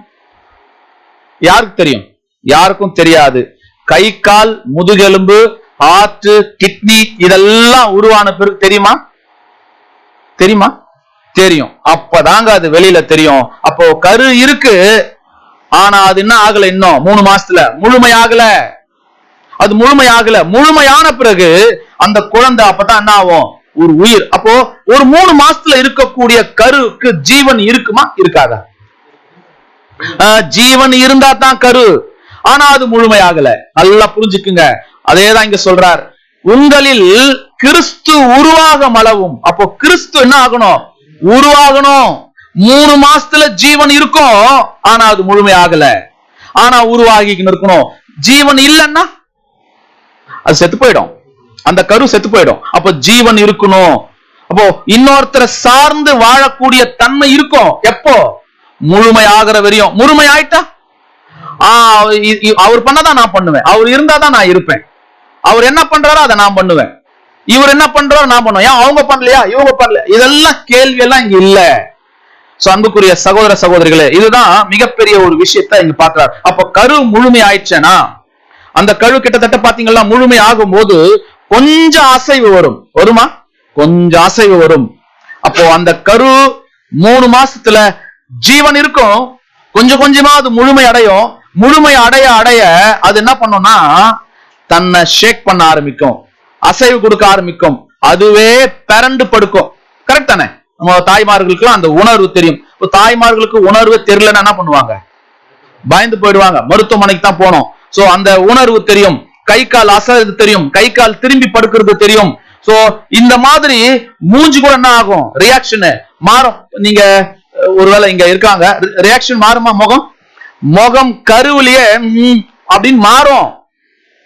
அந்த மாதிரி மாறக்கூடிய, இப்ப நம்ம பார்க்க போறோம் இன்னும் கொஞ்ச நேரத்துல எப்படி கருவுல அது ரியாக்ஷன் மாற போகுதுன்றதை நம்ம பார்க்க போறோம். நம்ம உங்களுக்கு லைவா காட்ட போறோம். சோ அன்புக்குரிய சகோதரர்களே, அது ரியாக்ஷன் மாறும். வெளியே வந்தாலும் அது வெளியே வர்றதுக்கு பயிற்சி எங்கே எடுக்குது? இப்போ உள்ளவே, கரு உள்ளவே எடுக்குது பாருங்க. இதை அட்ராக்ட் பண்ணி இந்த வசனத்தை கோத்து பாருங்க. கிறிஸ்து உங்களில் உருவாகும் அளவும் நான் என்ன ஆகிறேன்? கர்ப்ப வேதனை. இது எதுக்கு கொடுக்கிறாருன்னா, ஒரு கர்ப்ப வேதனைக்கு ஈக்குவல் பண்றத நம்ம பாக்குறோம். அன்புக்குரிய சகோதர சகோதரிகளே, இப்போ கிறிஸ்து நம்ம கிட்ட உருவாயிருக்கா? அம்மா இதை உணர்வாங்க. எதை உணர்வாங்க? கிறிஸ்து உருவாகிறாரா இல்லையான்றத அம்மா உணர்வாங்க. கிறிஸ்து உருவாகிறதா, குழந்தை அசைதா அசையலையான்னு. அப்படின்னா ஒரு குழந்தை அசையறது யாருக்கு தெரியும்? இப்போ அம்மாவுக்கு தெரியும். ஒரு புது சிருஷ்டி அசையறது யாருக்கு தெரியும்? பிதாவாகிய தேவனுக்கு தெரியும். அசையுமா அசையாதா? அவர் அசையணும். எல்லா மாதிரி அசைஞ்சு அவரே திரும்பி படுக்கணும், திரும்பி போகணும். இது ஒவ்வொரு டைம் என்ன பண்ணக்கூடாது? நீங்க இப்படி பண்ணு, நீ அப்படி பண்ணு, நீ இப்படி இரு, நீ புது சிருஷ்டியாரு, நீ ஏன் பாப்டிஸ்ட், இதெல்லாம் கேட்கவே கூடாது. தனக்கே தெரியும். அதுதான் ஒரு வசனம் சொன்னார். அங்க என்ன சொல்லியிருக்கார்? அன்புக்குரிய சகோதர சகோதரே, உங்களால் அபிஷேகம் வரும்போது ஒருவனும் உங்களுக்கு போதிக்க வேண்டியதில்லை. யார் போதிப்பா? அந்த அபிஷேகமே, அந்த பரிசுத்த ஆவியே உங்களை என்ன பண்ணும்? சகலத்தையும் குறித்து அது உங்களை போதிக்கும். சோ நிறைய விஷயம் சொல்லும். நீ நம்ம கூட பார்த்தோம்னா, நீ ரொம்ப தவறான ரூட்ல போயிட்டு இருக்க சொல்லுமா? ஒரு புது சிருஷ்டி சொல்லும். நீ பண்றது தவறு அப்படின்னு ஒரு புது சிருஷ்டி சொல்லும். பிரதர் எனக்கு சொல்லவே இல்லையா? அப்ப அது புது சிருஷ்டி உள்ள இல்லைன்னு அர்த்தம். இதெல்லாம் ஒண்ணும் தப்பு இல்லையா, இதெல்லாம் நான் செய்யலாமே அப்படின்னு ஒரு வாய் சொல்லுதுன்னா, அதுவும் யார்? கான்செக்ரேட்டட் பண்ணவங்க ஒருத்தர் இதை நான் பண்ணது தப்பு இல்ல, தப்பு தான், ஆனா தப்பு இல்ல, இதெல்லாம் ஒரு பெரிய விஷயமே இல்லைன்னு சொன்னா அவங்க என்ன ஆகல? இன்னும் உருவாகல, இன்னும் கரு ரெடி ஆகலன்னு அர்த்தம். ஆனா என்ன பண்ணிட்டாங்க? எல்லா சத்தியத்தையும் கேட்டு அவங்க கான்செக்ரேட்டட் பண்ணிட்டாங்க அப்படின்னு அர்த்தம். சோ அன்புக்குரிய சகோதர சகோதரிகளே, கரு சின்னதா இருந்தாலும் அதுக்கு என்ன இருக்கணும்? உயிர் ரொம்ப முக்கியம். கவனமா கேளுங்க. கரு இருக்கும், அந்த கரு இருந்தாலும் அதுக்கு ஜீவன் இருக்கணும். ஜீவன் இல்லைன்னா அது என்னதான் வரும்? அடுத்தது செத்து போயிடும். அந்த ஜீவன் என்ன ஆகாது? குழந்தையா ஒரு கரு சிதைவாயிடும் அந்த இடத்துல. அதுதான் கரு சிதைவு அப்படின்னு சொல்றாங்க. இதேதான் இங்கேயும். கரு இங்க உருவாகும் போதே, உருவாயிட்ட பிறகு ஜீவன் இருக்கணுமா? உருவாகும் போதே ஜீவன் இருக்கணுமா? உருவாகும் போதே ஜீவன் இருக்கும். இல்ல நான் அப்புறமா ஜீவன் பார்த்துப்பேன், முடியாது. இங்கேயே ஜீவன் உருவாகணும். இந்த 3 மாசத்திலேயே இங்க ஜீவன் உருவாகி அது டெவலப் ஆகணுமா தவிர நான் அப்புறம் பாத்துக்கிறேன் அடுத்த சப்ஜெக்ட்ல, அடுத்த வருஷத்துல, முடியாது, நடக்காது, அது இல்லை அப்படின்றத நம்ம பாக்குறோம். அன்புக்குரிய சகோதர சகோதரிகளே, அப்போ கரு சிசுவாக வளரணும். கரு என்ன ஆகணும்? சிசுவா வளரணும். அத வளர்றதுக்கு என்ன தேவைப்படுது? இப்போ உயிர். அந்த உயிர் தான் அதை கொஞ்சம் கொஞ்சமா வளருது. அந்த வளர்றது தான் அப்புறம் என்னவா பிறக்குது? அது ஒரு குழந்தையா பிறக்கிறத நம்ம பார்க்க முடியுது. சோ குழந்தை பிறந்த பிறகு அது எவ்வளவு மகிழ்ச்சியா இருக்கு, எல்லாருக்கும் சந்தோஷமா இருக்கு இல்லையா? அந்த மாதிரி ஒரு மகிழ்ச்சிக்குள்ள வரதை பார்க்கிறோம். அப்போ உங்களில் கிறிஸ்துவானவர் இருக்காரா அப்படின்னு யார் கேட்கறது? இப்போ அப்போஸ்தலனாகிய பவுல் யார்கிட்ட கேட்கிறார்? அன்னைக்கு கலாத்தியர் அந்த அந்த பட்டணத்துல இருக்கிற சபைக்கு கேட்டார். உங்களில் கிறிஸ்து உருவாகும் நான் என்ன பண்றேன்? ரொம்ப கர்ப்பவேதனைப்படுறேன்னாரு. இப்ப நம்மளை பார்த்து அந்த கேள்வியை கேட்டா, நமக்குள்ள கிறிஸ்து இருக்காரா? அந்த மகிமையின் ரகசியம் எதுன்னா, உங்களில் கிறிஸ்து அப்படின்னு நம்ம பார்த்தோம். அந்த கிறிஸ்து நம்ம கிட்ட இருக்காரா? நாம புது சிருஷ்டி தானா அப்படின்றத நம்ம கொஞ்சம் என்ன பண்ணி ஆகணும்? ரீகால் பண்ணி பார்க்கணும். அன்புக்குரிய சகோதர சகோதரிகளே, அப்படின்னா இந்த குழந்தை வெளியே வரணும்னா அது உள்ளவே என்ன ஆகணும்? இப்போ பிராக்டிஸ் ஆகணும். என்ன பிராக்டிஸ்? அதுவே என்ன பண்ணும்? இப்படி நீங்க குழந்தை இப்படி பண்ணும் தெரியுங்களா? பண்ணுமா சிஸ்டர்? குழந்தை இப்படி பண்ணும். காலை என்ன பண்ணும்? காலை இப்படி தூக்கும், எட்டி உதைக்க அம்மா வைத்த தள்ளும், திரும்பி படுக்கும், இதெல்லாம் செய்யும். இதே போல ஒரு புது சிருஷ்டி உருவாகிறாருன்னா என்ன பண்ணும் தெரியுங்களா? அவர் ஆக்டிவா இருக்கணும், அவர் திரும்பி படுக்கணும், அவர் தன்னுடைய தேவனுடைய வேலையை அவர் செய்யணும். அவர் செஞ்சாதான் நான் செய்வேன், அவர் பின்னாடி தான் நான் போவேன்னு இங்க எந்த சகோதரனும் எந்த சகோதரியும் பின்பற்றி என்ன பண்ண முடியாது, போக முடியாது. ஒருவேளை அந்த கரு வளரும் போது வேணா என்னவா இருக்கலாம், ஒரு சகோதரனையோ சகோதரியோ பின்பற்றி அல்லது அவங்களை என்ன பண்ணலாம், ரோல் மாடல் கூட வச்சு கொஞ்சம் போகலாம். போக முடியாது, நமக்கு கிறிஸ்து தான் ரோல் மாடல். அவரை சார்ந்து இருக்கலாம். ஆனா வளர்ந்த பிறகு என்ன ஆகணும், அவரே திரும்பணும், அவரே என்ன பண்ணணும், எல்லா வேலைகளையும் செய்யணும் அப்படின்றத பார்க்கணும். அன்புக்குரிய சகோதர சகோதரிகளே, இததான் அவரு ரொம்ப விஷயமா சொல்றார். அப்போ கிறிஸ்து உங்களில் உருவாக மட்டும். சோ கிறிஸ்து உருவாயிட்டார்னு எப்படி தெரிஞ்சுக்கலாம்? எப்படி தெரிஞ்சுக்கலாம்? கிரியைகள் மூலியமா. என்ன கிரியை? ஒரு சிலது கிரியை எப்படி இருக்கும், வெளிரங்கமா தெரியும். ஒரு சிலது எங்க இருக்கும், உள்ள தெரியும். இப்ப பாருங்களேன், ரொம்ப ஒருத்தர் சாந்த குணமா இருப்பார், அமைதியா இருப்பார், நல்ல அமைதியா பேசுவார், அன்பா பேசுவார். இதை வச்சே அவருக்கு கிறிஸ்து இருக்கிறான்னு சொல்ல முடியுமா? இல்ல, அந்த குணலட்சணம் நல்லதுதான், அது தவறுன்னு சொல்லல. ஆனா அதை வச்சே அவர் கிறிஸ்து அவருக்குள்ள இருக்கிறாருன்னு சொல்ல முடியுமா? ஒருவேளை சாந்த குணமுள்ளவரா இருக்கிற மாதிரி கூட முகம் வச்சிருந்தா அதை வச்சும் சொல்ல முடியாது. ஒரு சில விஷயங்கள் வெளிரங்கமா இருக்கும், ஒரு சில விஷயங்கள் எப்படி இருக்கும், நிறைய நம்மளுடைய அன்புக்குரிய சகோதர சகோதரிகள் அப்படி இருக்காங்க. அது நல்லதுதான், அந்த குணலட்சணம் தேவைதான், அது தேவையில்லைன்னா சொல்ல முடியாது. ஆனால் அது சரியான பதத்துல இருக்கான்னு தான் நம்ம அதை பார்க்க வேண்டிய சூழ்நிலையில இருக்கிறோம். சோ ஒருவேளை வெளிரங்கமா இருக்கிறது, ரொம்ப நேரம் நான் ஜெபம் பண்ணிட்டு இருக்கிறேன், அதனால கிறிஸ்து எனக்குள்ள இருக்கிறான்னு சொல்லிட முடியுமா? சத்தியத்தை நான் பேசுறேன், அதனால கிறிஸ்து எனக்குள்ள இருக்கிறான்னு சொல்ல முடியுமா? சொல்ல முடியுமா? பிறகு நான் சாந்தமா இருக்கிறேன், அன்பா இருக்கிறேன், அதனால கிறிஸ்து எனக்குள்ள இருக்கிறாருன்னு சொல்ல முடியுமா? அப்ப எதுதான் இது? எதுவுமே இல்ல. பக்தி வைராக்கியம் எனக்குள்ள இருக்கு அப்படின்னு வெளிரங்கமா காட்டுறதுனால நான் கிறிஸ்து எனக்குள்ள இருக்கிறார் அப்படின்னு சொல்ல முடியுமா? எதை வச்சுதான் சொல்ல முடியும்? ஒரு சில வெளிப்பாடு வெளியே இருக்கு, அதை வச்சா கிறிஸ்து இருக்கிறாருன்னு கண்டுபிடிக்க முடியும். அது நமக்குள்ள இருக்கு. அது எது தெரியுங்களா? ஆவியின் தனித்தன்மை இருக்கணும். ஒரு ஆவியில நாம எப்படி தெரியுமா இருக்கணும்? தனித்தன்மையா இருந்து அது உருவகம் எடுத்தா நம்ம கண்டுபிடிச்சிடலாம் யாருக்கு நம்ம கிட்ட இருக்காரு, கிறிஸ்து நம்ம கிட்ட இருக்கிறார்.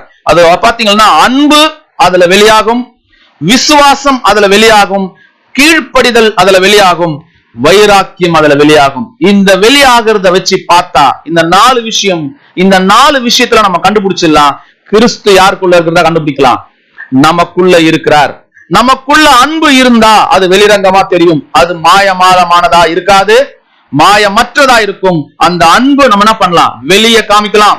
சகோதர சகோதரிகள் கிட்ட வெளியே அன்பை என்ன பண்ணலாம், நேரடியா காட்டலாம்.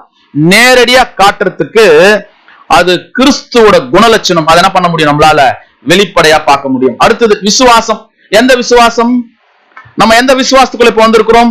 நாம் அத்தனை பேரும் 1,44,000 பேரா நம்ம என்ன பண்ண போறோம், சபை வாய்ப்புக்கு போக போறோம்ன்ற விசுவாசம் இருக்கு.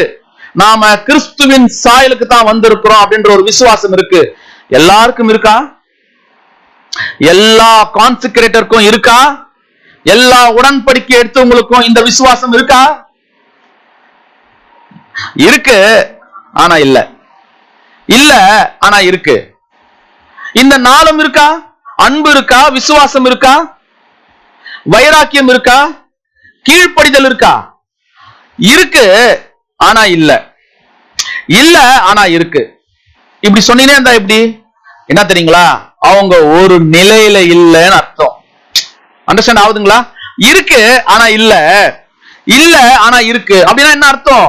அவங்க ஒரு நிலையிலேயே இல்லைன்னு அர்த்தம். அதனால தான் அவங்களுக்கு அன்பு தெரியல, விசுவாசம் தெரியல, கீழ்ப்படிதல் தெரியல, வைராக்கியம் தெரியல. சோ நம்ம எந்த விசுவாசத்துல வந்தோம்? அடுத்தது கீழ்ப்படிதல். எதுக்கு கீழ்ப்படினோம்? தேவன் சொன்ன, ஆண்டவர் இயேசு கிறிஸ்து மூலமாய் சொன்ன அத்தனை வசனங்களுக்கும் நாம கீழ்ப்படியணும். இல்ல அவங்க சொன்னாங்க, இவங்க சொன்னாங்க, இனிமே அவங்க சொன்னாங்க, இவங்க சொன்னாங்கன்னு இருக்கா? உலகத்தை போல நம்ம வாழணுமா?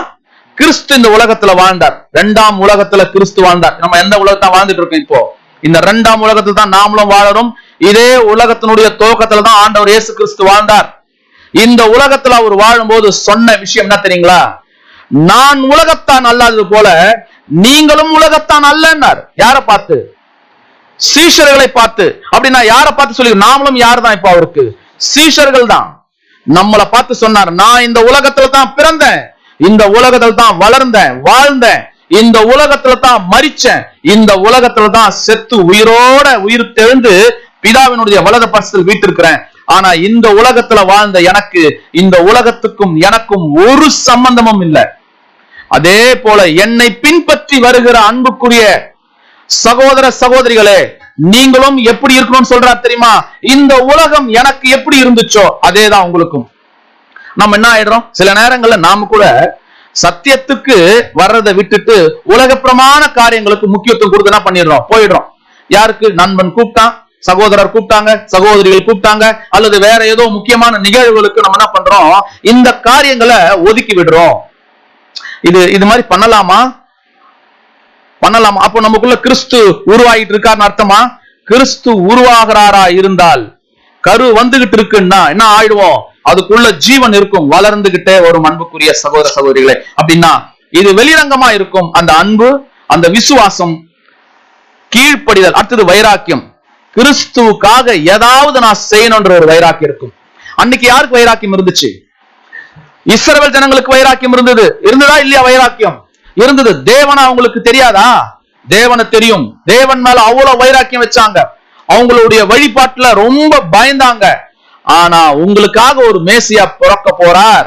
அந்த மேசியா தான் உங்களுக்கு ரகசியம். அவர்தான் கிறிஸ்து. ஏன்னா கிறிஸ்து என்றால் என்னதான்? மேசியான்னு அர்த்தம். அபிஷேகம் பண்ணப்பட்டவர். அதனால தான் நாமளும் அபிஷேகம் வாங்கி இருக்கிறோம்.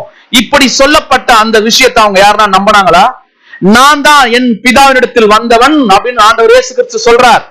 எங்க அப்பா அவரு சொன்னாங்க, ஏத்துக்கிட்டாங்களா? நான் தான் மேசியா சொன்னாங்களா? ஏத்துக்கவே இல்லை. நீ இல்லப்பா. அவருக்கு என்ன பட்டம் கொடுத்தாங்க? பைத்தியக்காரன் சொன்னாங்களா? அடுத்தது என்ன சொன்னாங்க? பிசாசுகளின் தலைவன் சொன்னாங்க. இதே மாதிரி பவுல சொன்னாங்க தெரியுமா? என்ன சொன்னாங்க தெரியுமா? நீ புத்தி இல்லாதவன் சொன்னாங்க. அப்போஸ்தலர் 24ஆம் அதிகாரத்துல சொல்லி இருக்கிறாங்க, வாசிக்க வேண்டாம். புத்தி இல்லாதவன் அப்படின்னா யாருக்கும் சொல்லுவாங்க, இத நமக்கும் சொல்லுவாங்க. சொன்னாங்களா? சொல்லலையா? சொல்லணும். அதுக்காக நீங்களே போய் எனக்கு இது மாதிரி சொல்லுங்கன்னு சொல்லதில்லை, சொல்ல வைக்கிறது இல்ல. சொல்ற மாதிரி கிறிஸ்து நமக்குள்ள வளர்ந்தாவே என்ன ஆயிடுவோம்? இப்போ சொல்லிடுவாங்க. கிறிஸ்து வளர்ந்தா சொல்லிடுவாங்க. பார்த்த உடனே சொல்லிடுவாங்க, இவர் கிறிஸ்து மாதிரி வாழறார். பார்த்த உடனே சொல்லலாம். பார்த்த உடனே, எப்ப நீங்க எல்லாம் கான்சென்ட்ரேட் எடுத்திருக்கீங்களா? நீங்க ஞானஸ்தானம் எடுத்துட்டீங்களா? உனக்கெல்லாம் யாரா ஞானஸ்தானம் கொடுத்ததுன்னு கேட்க கூடாது. அந்த வாழ்க்கையில நம்ம என்ன பண்ணி ஆகணும்? வாழணும். அன்புக்குரிய சகோதர சகோதரிகளே, இன்னும் நிறைய டைம் இருக்கு அப்படின்னு நம்ம நினைச்சுட்டு இருக்கிறோம். இல்ல, டைம் இல்ல. ஒரு நேரத்துல டைம் ரொம்ப குறுகியா இருக்குது நம்ம சொல்லி சொல்லி பார்த்தோம். இஸ்ரவேல் தீர்க்க தரிசனம் பேசும்போது சொன்னோம். ஆனா இப்ப அது என்ன இது கொஞ்சம் கொஞ்சமா நிறைவேறிக்கிட்டே இருக்கு. சோ அதான் நம்ம பார்க்க வேண்டியதா இருக்கு. சோ சில விஷயங்கள் அந்த கிறிஸ்து நமக்குள்ள இருக்கிறத வெளிப்படையா சொல்றது எதுன்னா, அவருடைய அன்பு, அது விசுவாசம், அவருடைய கீழ்ப்படிதல், அவர் மேல வச்சிருக்கிற வைராக்கியம். ஒருவேளை நமக்கு வைராக்கியம் இருக்குன்னா, இஸ்ரவேல் ஜனங்கள் வச்ச வைராக்கியம் இருந்துச்சு, அந்த எந்த வைராக்கியம் இல்லைன்னு சொல்றாரு அப்போஸ்தலனாகிய பவுல். அவங்கள பார்த்து அவங்களுக்கு வைராக்கியம் இருந்துச்சு, ஆனா எந்த வைராக்கியம்? அறிவுக்கேற்ற வைராக்கியம் அவங்களுக்கு இல்ல. அதே வைராக்கியம் நமக்கு இருக்கா? நம்மளை பார்த்து யாருன்னா உங்களுக்கு அறிவுக்கேற்ற வைராக்கியம் இல்லைன்னு சொல்லலாமா? சொல்லக்கூடாது. ஏன் தெரியுமா? அவங்களுக்கு மறைக்கப்பட்டிருந்தது, நமக்கு வெளிரங்கமாக்கப்பட்டிருக்கிறது. கிறிஸ்து நமக்குள்ள. ஏன்? நாம உடன்படிக்கை பண்ணி என்ன பண்ணிருக்கோம்? இப்ப அபிஷேகம் வாங்கி இருக்கிறோம். ஏன்னா அவர் மேசியா, அபிஷேகம் பண்ணப்பட்டவர். நாமும் யாருதான்? அபிஷேகம் பண்ணப்பட்டவர்கள். சோ அன்புக்குரிய பரிசுத்தவான்களே, தயவு செய்து கேளுங்கள். கடைசி காலகட்டத்தில் நாம் வாழ்ந்து கொண்டிருக்கிறோம். இந்த அபிஷேகத்தை, இந்த அனாயிட்டிங்க நம்ம என்ன பண்ண வேண்டாம்? வீணிலே போட வேண்டாம். அதை பயன்படுத்துவோம். அப்படி பயன்படுத்தணும்னா இந்த கிறிஸ்து நமக்குள்ள இருக்கிறத எப்படி இருக்குமா? வெளிரங்கமா இருக்கும் அப்படின்னு சொல்றார். வெளிரங்கமா இதுக்குள்ள, அந்த வெளிரங்கமா இருக்கும் போது என்ன சோதனை வந்தாலும், எந்த கஷ்டங்கள் வந்தாலும், பாடுகள் வந்தாலும் என்ன பண்ணுவோம்? கிறிஸ்துக்குள்ளவே என்ன பண்ணுவோம்? வாழுவோம், அதை கடைபிடிப்போம். அந்த சோதனை நடந்தா அதே அன்பு, அதே விசுவாசம், அதே கீழ்ப்படிதல், அதே வைராக்கியம் குறையுமா? குறையாது, இருக்கும் அப்படியே. அந்த நிலை அப் அண்ட் டவுன் மாறிச்சனா, ஒருவேளை சோதனை வரும்போது, பாடுகள் வரும்போது அது அப் அண்ட் டவுன் மாறிச்சுன்னா என்ன அர்த்தம்? ஒரு கரு 3 மாசத்துல வளர்ந்துட்டு இருக்கு, கொஞ்ச நாள் கழிச்சு 4வது மாசம் கருவா ஆகணுமா, இல்ல 2வது மாசம் கருவா மாறணுமா? அதுக்கு தான் உருவாவது. கரெக்டானுங்களே? அப்போ உருவாகிட்டே இருக்கணும். உடனே என்ன பண்ணக்கூடாது? டவுன்ல வரக்கூடாது. அப் அண்ட் டவுன் நிலை மாறி மாதிரி வரக்கூடாது. யாருக்கு?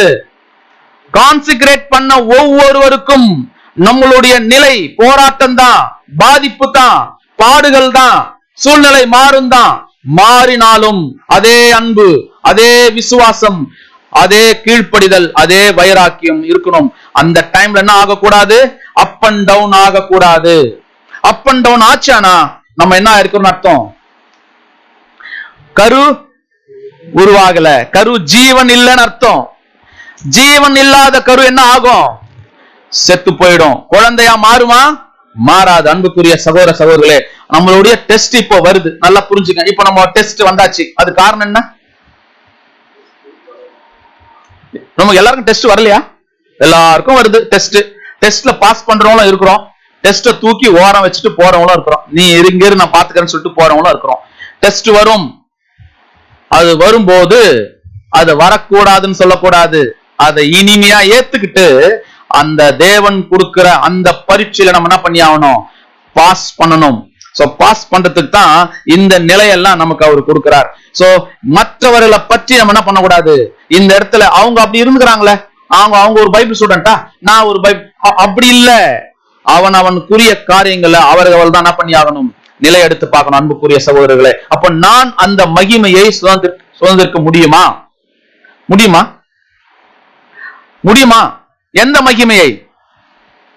நமக்குள்ள இருக்கிற கிறிஸ்து என்ற மகிமையை. ஏன்னா கிறிஸ்து யார்? இப்போ சபைக்கு தலை. அப்போ சபை யாரு? அவருடைய சரீரம். இது ரெண்டும் ஒன்னா வேற வேறவா? பிரிக்க முடியுமா ரெண்டு பேரையும்? சபை வேற, அதாவது தலை வேற, சரீரம் வேற, தனியா பிரிக்க முடியுமா? பிரிக்க முடியாது.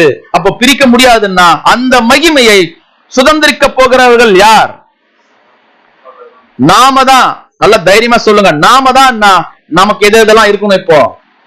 இப்ப சொன்னது அத்தனையும் நமக்குள்ள இருக்கணும். கரு வளர்ந்துகிட்டே இருக்கணும். அன்புக்குரிய சகோதர சகோதரிகளே, இப்ப இந்த கரு எப்படி வளருதுன்றத ஒரு வீடியோ கிளிப்பிங்ல நம்ம பண்ணலாம். இத பாருங்க. இது கரு, இது தாயினுடைய வயிற்றுல போய் இந்த கரு போகுது. அதுக்கப்புறம் என்ன ஆகுதுன்னா ஒரு உருவகம் ஆகுது. இது குழந்தை மாதிரி இருக்கான்னு பாத்தீங்கன்னா இல்ல. அதுக்கப்புறம் தான் அது குழந்தையா என்ன ஆகுது? அந்த வடிவுக்குள்ள வருது. வந்து கொஞ்சம் கொஞ்சமா வளர்ந்துகிட்டே இருக்கு. 3வது மாசம், 4வது மாசம், 5வது மாசம் பாருங்க, முதுகெலும்பு, அதுக்கப்புறம் அந்த கை காலு இதெல்லாம் அப்படியே அந்த கண்ணு மாதிரி எப்படி இருப்பாருங்க. இந்த ஸ்கேன்ல பாத்தீங்கன்னா ரொம்ப கஷ்டமா இருக்கும். அந்த மாதிரி இருக்கு. இதே மாதிரிதான் ஒரு கரு எங்க இருக்குன்னா தாயின் வயிற்றுல உருவாகுது. இப்படி உருவாகி முழுமை அடையறத நம்ம பாக்குறோம். முதல்ல கரு, அதுக்கப்புறம் முழுமை அடையுது. முழுமை அடையும் போது தான் என்ன ஆகுது? அது தன்னுடைய கையும் காலையும் ஆட்டுது. அதுக்கப்புறம் அதற்கான சில வேலைகளை அதுவே செஞ்சுக்குது. பாத்தீங்கன்னா அது என்ன பண்ணுது? மூக்க கையை எல்லாத்தையும் பண்ணுது. சவுண்ட் அப்சர்வ் பண்ணுது, காது கேட்கறதுக்கு. சில நேரங்கள்ல அதுவே என்ன பண்ணுது? திரும்பி படுத்துக்குது.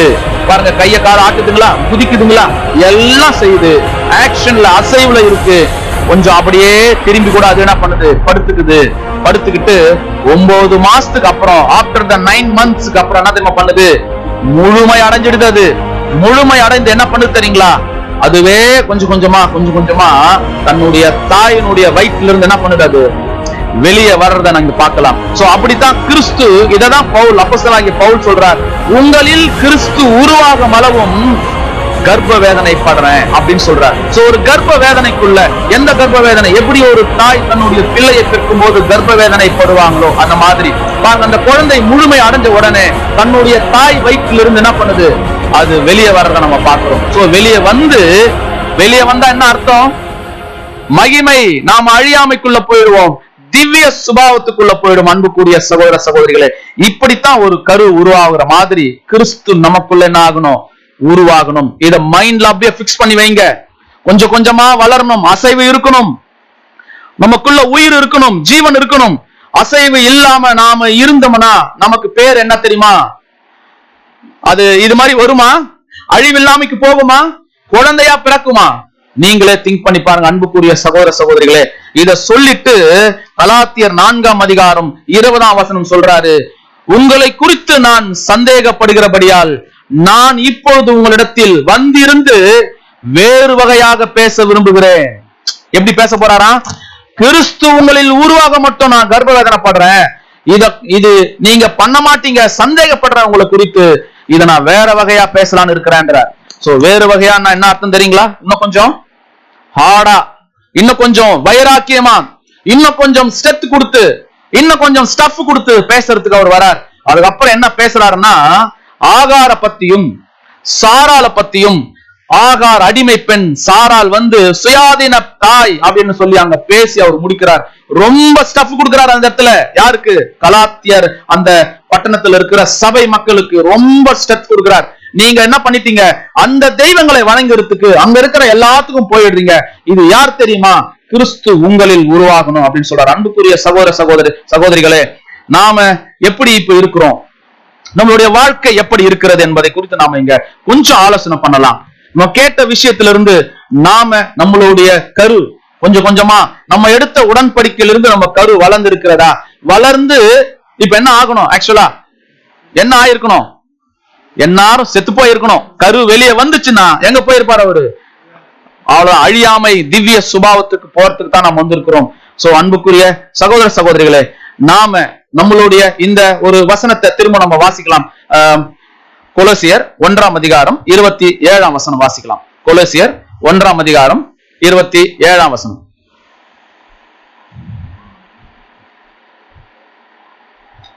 கொலோசியர் 1:27. புறஜாதிகளுக்குள்ளே விளங்கிய இந்த ரகசியத்தில் உள்ள மகிமையின் ஐஸ்வர்யம் இன்னதென்று தேவன் தம்முடைய பரிசுத்தவான்களுக்கு தெரியப்படுத்த சித்தமானார். பாருங்களேன், அவர் தெரியப்படுத்த சித்தமானார். தேவன் கிறிஸ்துவானவர் மகிமையின் நம்பிக்கையாக உங்களுக்குள் இருப்பதே அந்த ரகசியம். அப்படின்னா கிறிஸ்து வேற, நாம வேற இல்ல, கிறிஸ்து நமக்குள்ள இருக்கிறார். அதுதான் பாத்தீங்களா இந்த ட்ரையாங்கல் எப்படி சொல்லுதுன்னு பாத்தீங்கன்னா, மேல கிறிஸ்து அவர் யாரா இருக்காராம்? அவர் தான் தலைக்கல், மூளைக்கு தலைக்கல் கிறிஸ்து. அவரா மாதிரியே கீழே வரணுமா யாரு? சபை. பாத்தீங்களா அந்த பிக்சர்ல அப்படிதான் இருக்கு. மேல தலைக்கல். இது ஒரு கூர்முனை கோபுரம் சொல்றாங்க. என்ன கோபுரம்? ஒரு கூர்முனை கோபுரம். இந்த கூர்முனை கோபுரம் எப்படி இருக்கணும் அப்படின்னு சொல்லப்படுதுன்னா, எப்படி கிறிஸ்து இருக்கிறாரோ அதே மாதிரி யார் இருக்கணுமா? அவருடைய சபைகள். அந்த ஷேடோ, அந்த கூறுல கீழேயே என்ன பண்ணோம்னா அதுக்கு ஏத்த மாதிரியே கற்கள் என்ன ஆகணும்? வந்துகிட்டே இருக்கணும் அப்படின்னு சொல்றார். சோ இந்த மாதிரி வரவங்க தான் யாருன்னு பாக்குறோம்? கிறிஸ்துவோடைய குணலட்சணங்கள்ல சரீரமா அவருடைய திவ்ய சுபாவத்திற்கும் அழியாமைக்குள்ளும் போறோம். அப்பதான் இந்த கட்டடம் எப்படி இருக்கும்? ஒரு முழுமையான கட்டடமா இருக்கும். அதே மாதிரி வடிவில் இல்லைன்னா அந்த கட்டடம் என்னவா மாறிடும்? ஒரு முழுமை இல்லாத கட்டடமா மாறிடும். இதுக்குதான் சொல்றார். வாசிக்கலாம். 1 பேதுரு 2:4 வாசிக்கலாம்.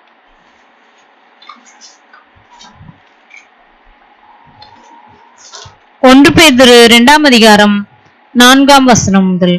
மனுஷரால் தள்ளப்பட்டதாயினும், மனுஷரால் தள்ளப்பட்டதாயினும் தேவனால் தெரிந்து கொள்ளப்பட்டதும் விலையேற பெற்றதுமாய் இருக்கிற. மனுஷனால் தள்ளப்பட்டது யார்? இப்போ ஆண்டவர் இயேசு கிறிஸ்து. தேவனால் தெரிந்து கொள்ளப்பட்டிருக்கிறார். விலையேற பெற்றதுமான, வாசிங்க, ஜீவனுள்ள கல் வாசிங்க. அவரிடத்தில் சேர்ந்தவர்களாகிய நீங்களும் யார சொல்றாரு? இப்போ நம்மளை பார்த்து. ஏன் தெரியுமா? அவர் தலைக்கு மூளைக்கல் அப்படி இருக்கார். அவரை மாதிரியே கீழே வர கற்களும் எப்படி இருக்கணும்? அதே ஷேப்ல, அதே அந்த ஒருங்கிணைந்தார் போல அது இருந்தா அதுதான் யாருன்னு பாக்குறோம்? அவருடைய சரீரம். அப்போ இது எல்லாம் தள்ளப்பட்டாச்சு. தேவனுக்கு ரொம்ப பிரியம். இது விலையேறப்பட்டது. நீங்களும் எப்படி இருக்குன்னு சொல்றாரு? ஜீவனுள்ள கல். அப்புறம் வாசிங்க. ஜீவனுள்ள கற்களை போல ஆவிக்கேற்ற மாளிகையாகவும் இயேசு கிறிஸ்து மூலமாய் தேவனுக்கு பிரியமான ஆவிக்கேற்ற பலிகளை செலுத்தும்படிக்கு பரிசுத்த ஆசாரிய கூட்டமாகவும் கட்டப்பட்டு வருகிறீர்கள். பாருங்க, பரிசுத்த ஆசாரிய கூட்டமாக நம்ம என்ன பண்ணி வந்திருக்கோம்? இப்போ கட்டப்பட்டு வந்து இருக்கிறோம். அப்போ கிறிஸ்து நமக்குள்ள வந்தார்னா நாம என்ன ஆயிடுவோம்? கொஞ்சம் கொஞ்சமா நம்ம கட்டப்பட்டு வந்துரும். அடுத்த வசனம் வாசிங்க. அந்தபடியே இதோ தெரிந்து கொள்ளப்பட்டதும் விலையேற பெற்றதுமாய் இருக்கிற மூளைக்கல்லை சீயோனிலே வைக்கிறேன். பாருங்க, தெரிந்து கொள்ளப்பட்டதும் அந்த மூளைக்கல்லை எங்க வைக்கிறாராம்? சீயோனில். சீயோன்னா எது? ஜெருசலேம், புதிய ஜெருசலேம். அப்புறம் அதின் மேல் விசுவாசமாய் இருக்கிறவன் வெட்கப்படுவதில்லை என்று வேதத்தில் சொல்லி இருக்கிறது. பாருங்க, அதன் மேல் இருக்கிறவன் வெட்கப்பட மாட்டான். இப்ப நம்ம வெட்கப்படுவோமா? ஆனா நிறைய இடத்துல அவரை குறித்து பேசுறது கூட வெட்கப்படுறோம். சோ அந்த மாதிரி வெட்கப்படாம இருக்கணும். அடுத்த வசனம். ஆகையால் விசுவாசிக்கிற உங்களுக்கு அது விலையேற பெற்றது. கீழ்ப்படியாமல் இருக்கிறவர்களுக்கோ வீட்டை கட்டுகிறவர்களால் தள்ளப்பட்ட பிரதான மூளைக்கல்லாகிய அந்த கல் விசுவாசிச்சா நமக்கு அது எது? விசுவாசம் நமக்கு எது? அது விலையேறப்பட்டது. அப்ப நாமெல்லாம் விசுவாசிக்கிற கூட்டமா? விசுவாசிக்காதவங்க யாரா?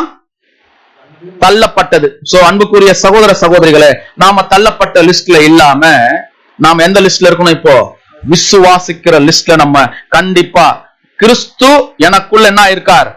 கரு வளர்ந்துகிட்டே இருக்குது என்பதை எப்படி அப்போஸ்தலனாகிய பவுல் சொல்றாரோ அதே மாதிரி நாமும் அதை கடைபிடித்து வருகின்ற காலங்களில கிறிஸ்துவுக்கும் பிதாவாகிய தேவனுக்கும் நாம் உரியவர்களாக வாழ தேவன் தாமே நம்மை வழிநடத்துவாராக. பொறுமையோடு கேட்டவங்கள் அனைவரையும் தேவன் தாமே ஆசீர்வதிப்பாராக. ஆமென்.